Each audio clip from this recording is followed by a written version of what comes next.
চট্টগ্রামের রাস্তায় প্রকাশ্যে চাপাতি উঁচিয়ে মিছিল দিচ্ছে। এটা কি গণতন্ত্রের ভাষা, নাকি এটা স্বৈরাচারের নতুন সংস্করণ?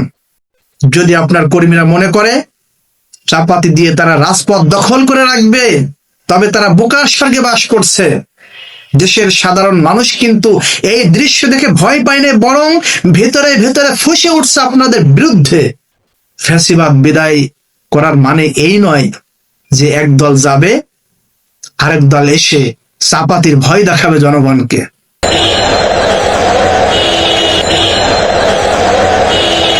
জনাব তারেক রহমান, আমাদের মাননীয় প্রধানমন্ত্রী, আপনাকে বলছি, ফ্যাসিবাদের ভূত কি আপনার ঘাড়ে চেপেই বসলো? কেন বললাম তাই না?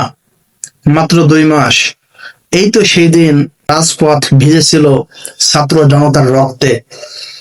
সেই রক্তের দাগ এখনো শুকায়নি, অথচ আপনার কর্মীরা রাজপথে চাপাতি নিয়ে নেমে পড়লো।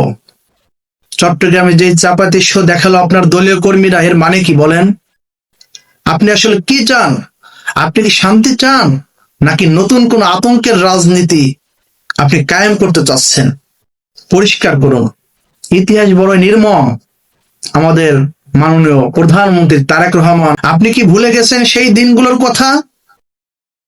শেখ হাসিনাও কিন্তু তার কর্মীদের হাতে চাপাতি তুলে দিয়েছিলেন, হেলমেট পরিয়ে দিয়েছিলেন, ভেবেছিলেন যে অস্ত্রের মুখে মুখ বন্ধ করে দেবেন সকলের। কিন্তু কি হলো? সেই চাপাতি কি হাসিনাকে রক্ষা করতে পেরেছিল? পারেনি।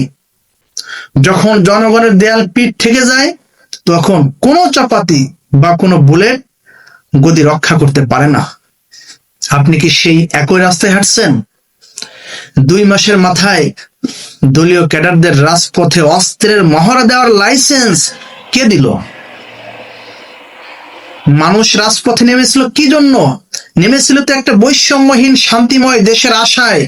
তারা চেয়েছিল ভোট দিতে পারবে, কথা বলতে পারবে, নির্ভয়ে শান্তিতে ঘুমাতে পারবে। কিন্তু আমরা কি দেখছি? চট্টগ্রামের রাস্তায় প্রকাশ্যে চাপাতি উঁচিয়ে মিছিল দিচ্ছে।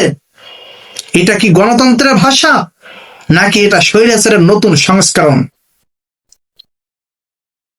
যদি আপনার কর্মীরা মনে করে চাপাতি দিয়ে তারা রাজপথ দখল করে রাখবে, তবে তারা বোকার স্বর্গে বাস করছে। দেশের সাধারণ মানুষ কিন্তু এই দৃশ্য দেখে ভয় পায় না, বরং ভেতরে ভেতরে ফুঁসে উঠছে আপনাদের বিরুদ্ধে।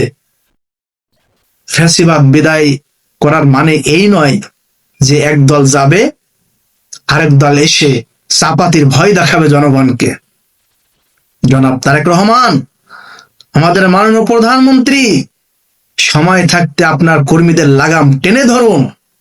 এই চাপাতি সংস্কৃতি বন্ধ করুন। যারা অস্ত্রের মহড়া দিচ্ছে তাদের চিহ্নিত করে দ্রুত তাদের আইনের আওতায় আনুন।